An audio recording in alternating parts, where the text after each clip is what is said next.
और ना वो बॉबी का वो। तो स्टूडेंट, जैसा कि आपको बताया हमने कि बेसिक सॉल्यूशन की जो डेफिनेशन है उसके बारे में आप जानोगे। ये क्या है, एग्जाम में बार बार पूछ ली जाती है, वाइवा में भी पूछी जाती है। एक नंबर में डेफिनेशन को पूछ लिया जाता है। इसकी डेफिनेशन को याद रखने के लिए आप पहले समझोगे। मान लीजिए A X is equal to B type का कोई भी सिस्टम ऑफ इक्वेशंस दे रखा हो, जिसमें क्या है एम इक्वेशंस हैं। A X is equal to B क्या है, सिस्टम ऑफ इक्वेशंस है। इसमें एम तो क्या इक्वेशन है और एन क्या है, वेरिएबल है। ओके, एन इक्वेशन है, एम वेरिएबल है और इनमें कंडीशन होती है N greater than M. N क्या है, ग्रेटर देन, इक्वल नहीं होना चाहिए। Then we take N minus M variable equal to 0। यानी हम क्या करेंगे, इसमें system of equations, M equations का जो सिस्टम है A X equal to B है, एम इक्वेशन है, एन वेरिएबल है, तो इसमें एन में से एम को माइनस करें।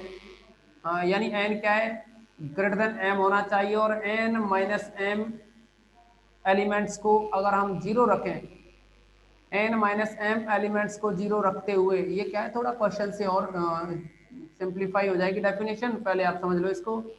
एन माइनस एम वेरिएबल्स को जीरो रखते हुए कितनी कंडीशन बनाई जा सकती है, उन कंडीशन के अकॉर्डिंग जो भी आपको, इन कंडीशंस के अकॉर्डिंग यानी एन माइनस एम वेरिएबल को जीरो रखते हुए कितने तरीके से आप सॉल्व कर सकते हो उन्हें, तो वो क्या है, बेसिक सॉल्यूशन होता है। जैसे कि आपको एक इक्वेशन लिख के बता रहे हैं, x1 plus two X two plus x3 plus x4 equal to 5 and 2x1 plus x2 plus x5x3 plus x4 equal to 1। अब आप देखोगे इसमें इक्वेशन यानी वेरिएबल तो है अपने पास, n की वैल्यू तो है 4, वेरिएबल है ना 1 2 3 4। m की जो वैल्यू है वो है 2, क्योंकि इक्वेशन है आपके पास दो। तो आप देखोगे इसमें 4 माइनस टू यानी n minus m equal to 4 minus two equal to 2। Two variables को अगर आप इसमें जीरो रखोगे, टू वेरिएबल्स को क्या है, आप अगर जीरो रखेंगे तो जीरो रखने के बाद इसमें पहले हम ये देखेंगे 1 2 2 1, 1 2 कोफिशिएंट को लिखेंगे यहाँ 1 2 2 1 1 5 1 1 1 1। तो यहाँ जो आपके पास में कॉलम वेक्टर बने हुए हैं, इसको नाम दे देते हैं अल्फा 1 अल्फा 2 अल्फा 3 अल्फा 4। आप देखोगे कि यहाँ टू वेरिएबल है ना, इनको जीरो रखना है। जीरो कितने टाइप से रखा जा सकता है, ये सब कुछ आपको बताएंगे अभी हम। तो इनको जीरो रखने का जो तरीका होगा वो क्या है, एन सी एम टाइप से इनको जीरो रखा जा सकता है। एन सी एम, तो एन की वैल्यू क्या है, यहाँ आप देखोगे एन की जो वैल्यू है ना, वो है अपने पास 4 वेरिएबल हैं। सी एम की वैल्यू है 2, तो 4c2 का मतलब रहा यहाँ factorial 4 upon factorial 4 minus 2 factorial 2 equal to 4 into 3 into factorial 2 upon में 2। 2 से 2 कैंसिल, फैक्टोरियल 2 से 4 2 टाइम 2 इंटू 3 6। तो आप क्या है यहाँ से 6 टाइप से सॉल्यूशन निकाल सकते हैं। यानी इसके जो बेसिक सॉल्यूशन निकलेंगे ना वो कितने होंगे, 6 होंगे। लेकिन निकालने का जो तरीका होगा वो सुने आप। जैसा कि हमने कहा आपको कि ये सब कुछ आपको क्या है, एक एग्जांपल से समझ में अच्छा आएगा, लेकिन फिर भी हम इसको डेफिनेशन को लिखाएंगे ना, तो इसीलिए ज़रूरी है। अब देखिए यहाँ n माइनस एम वेरिएबल को जीरो कितने टाइप से रखा जा सकता है। जैसे आपको बताया कि जो सॉल्यूशन निकलेगा तो उसको n माइनस एम जो वेरिएबल होंगे ना, n माइनस एम वेरिएबल को जीरो रखते हुए, जैसे यहाँ क्या है, टू वेरिएबल है ना, टू वेरिएबल को जीरो रखते हुए कितने तरीके से सॉल्व कर सकते हैं। अगर हम ये कहें यहाँ x1 है, x2 है, x3 है, x4 है, सभी x की वैल्यूज क्या है, x1 x2 x3 x4। तो जब आप इनको जीरो रखोगे ना तो कितने टाइप से रख सकते हैं वो देखिए। एक बार x1 x2 दो वेरिएबल को जीरो रखना है ना, तो हो सकता है एक बार x1 x2 इनको ले लिया जाए और x3 x4 जीरो हो जाए। दूसरी बार क्या है, देखो दो वेरिएबल जीरो रखोगे तो कोई से भी दो जीरो रखने हैं, तो इसका मतलब दो बचेंगे। तो इसको क्या करेंगे, x1 x2 हो जाए, हो सकता है x1 x3 हो जाए। ऐसा भी हो सकता है x1 x4 हो जाए, इसके बाद x2 x3 हो जाए, इसके बाद x2 x4 हो जाए, इसके बाद x3 x4 हो जाए। इससे ज़्यादा नहीं होंगे, आप चाहे कितनी भी ट्राई करें कितनी बार, क्योंकि x1 x2 को लिया इसका मतलब x3 x4 जीरो माने उस कंडीशन में।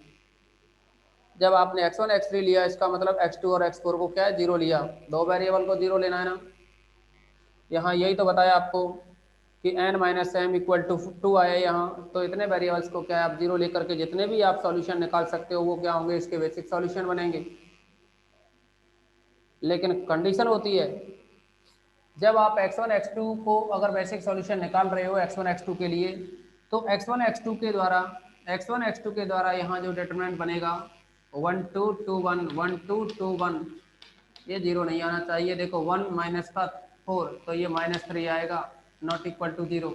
ओके, अगर जीरो आ गया तो वो उसका बेसिक सॉल्यूशन नहीं होगा। तो आप सबसे पहले इसकी डेफिनेशन लिखोगे बेसिक सॉल्यूशन की। अगर किसी भी स्टूडेंट को थोड़ा बहुत भी डाउट्स हो तो कोई नहीं, अभी इसको क्या है कि एक एग्जांपल की हेल्प से और अच्छे से कॉन्सेप्ट को क्लियर कर देंगे। ओके, आप लिखेंगे इसमें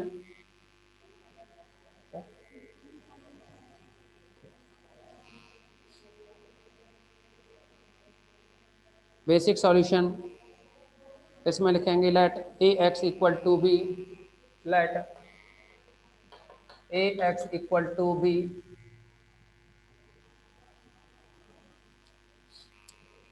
be a system of m equations, be a system of small m equations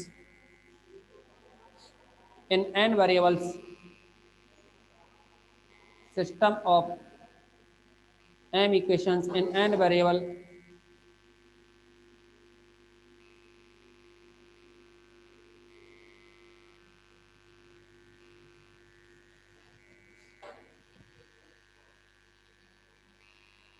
एक मिनट स्टॉप कर लो।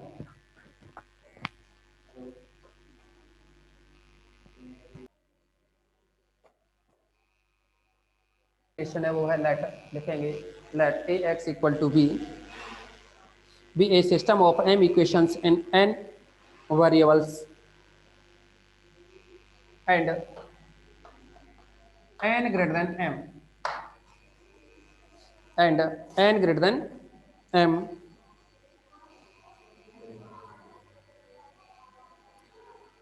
then a solution, then a solution obtained by setting any, then a solution obtained by setting any n minus m variables, setting by setting any n minus m variables to 0 is called a basic solution. N minus m variables to 0 is called a basic solution,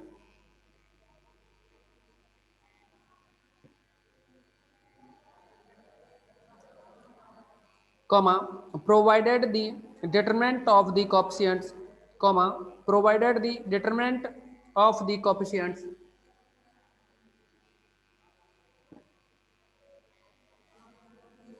provided the of the coefficients of the remaining m variables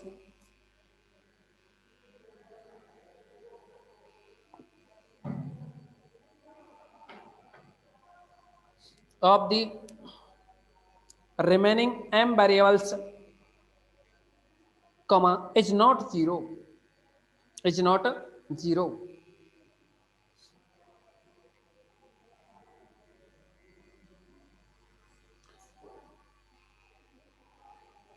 line change करेंगे आप, line change करके लिखेंगे the remaining small m variables are called, the remaining small m variables are called basic variables, and the other n minus m variables are called non basic.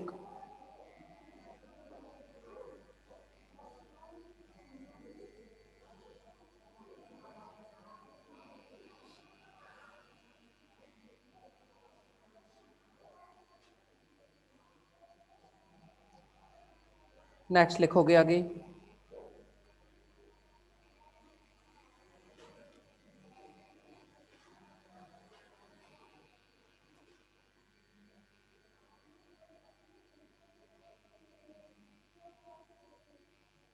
या तो आप note point डाल के लिख सकते हो या सेम लिखते जाएं आप, लाइन चेंज करते हुए। लाइन चेंज करके लिखेंगे the vectors associated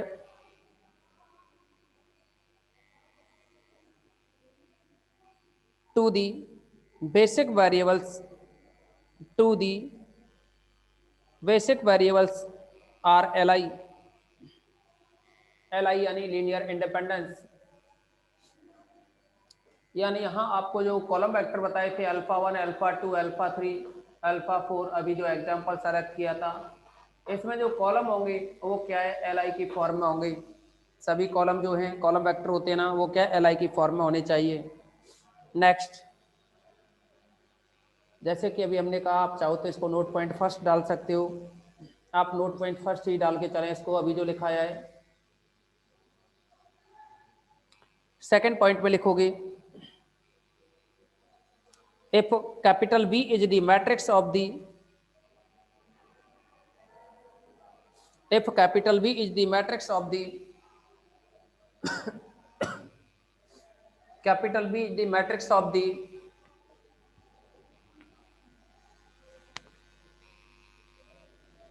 selected vectors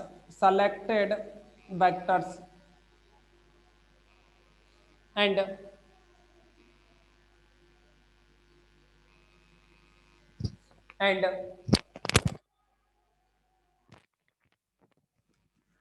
XB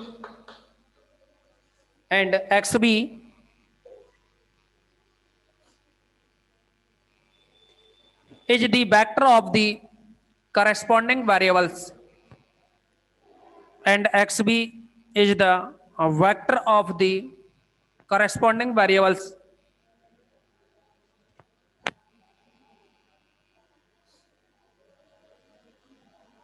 then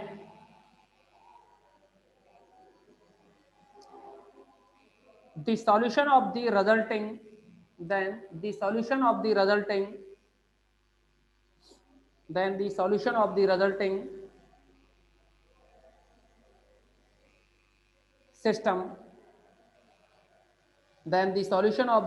system is given by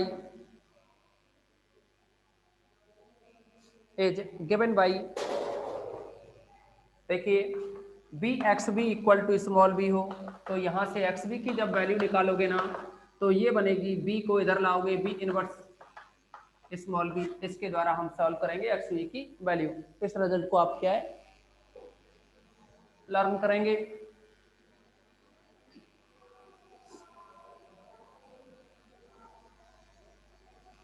third point डाल करके लिखेंगे इसमें the number of basic solutions, note point में ही थर्ड पॉइंट डालेंगे, the number of basic solution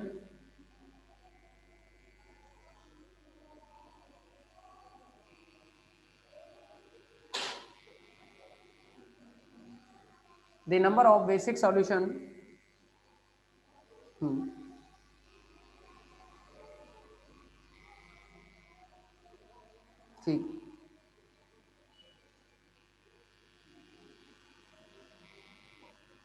the number of basic solution will be at the most NCM, या आप इसको ऐसे भी लिख सकते हो, maximum number of basic solution is equal to NCM, यानी बेसिक सॉल्यूशन जो पॉसिबल होंगे मैक्सिमम वो एनसीएम फॉर्मूले की हेल्प से निकाले जाएंगे, where N variables and M equations. N क्या है, नंबर ऑफ वेरिएबल्स है, एम क्या है, नंबर ऑफ इक्वेशंस। ओके,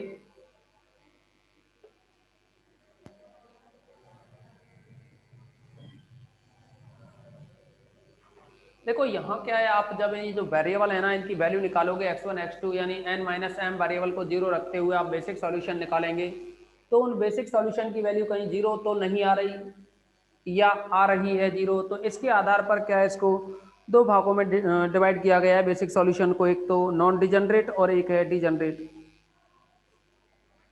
जैसे कि आपको अभी x1 x2 x3 में हमने एक एग्जांपल लिखा था कुछ इस टाइप से, x1 plus 2 x2 plus x3 plus x4 equal to 5 and x1 plus x2 plus x3 plus x4 या 3x4 यहाँ 2 इक्वल टू 1।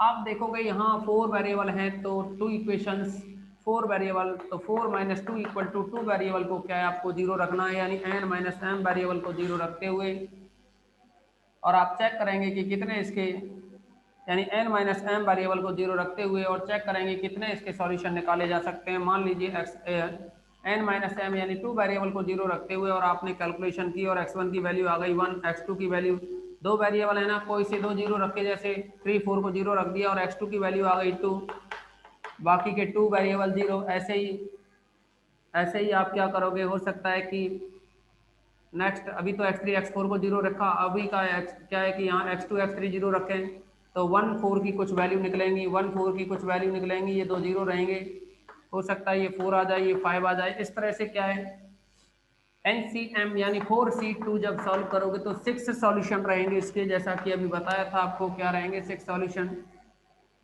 तो 6 सॉल्यूशन रहेंगे, दो इधर और ये 4 हो जाएंगे, पांचवा ये और छठवां ये। तो दो को ही लिख दिया हमने, हमें भी नहीं पता है इसके सॉल्यूशन थोड़े ही है, ये हमने तो नॉर्मली यूं ही लिख दिया है, कुछ भी हो सकता है ये इस टाइप का होगा सॉल्यूशन, लेकिन क्योंकि दो को जीरो लिखोगे तो दो में वैल्यू आएगी और इधर दो को जीरो रखोगे ये दो बचेंगे। अब यहाँ कंडीशन है कि हो सकता है ये वैल्यू भी क्या हो जाए, जीरो हो जाए, हो सकता है यहाँ ये भी क्या हो जाए, इनमें से कोई एक या दोनों जीरो हो जाए। तो इसके आधार पर क्या है, जो बेसिक सॉल्यूशन है उसको दो भागों में डिवाइड किया गया है, एक तो डिजनरेट बेसिक सॉल्यूशन और दूसरा जनरेट बेसिक सॉल्यूशन, सॉरी एक तो डिजनरेट एक नॉन डिजनरेट। ओके, तो अब आप लिखेंगे बेसिक सॉल्यूशन, सभी स्टूडेंट लिखेंगे यहाँ basic solutions are of the basic solution are of two types, basic solutions are of two types, basic solution are of two types, first non degenerate,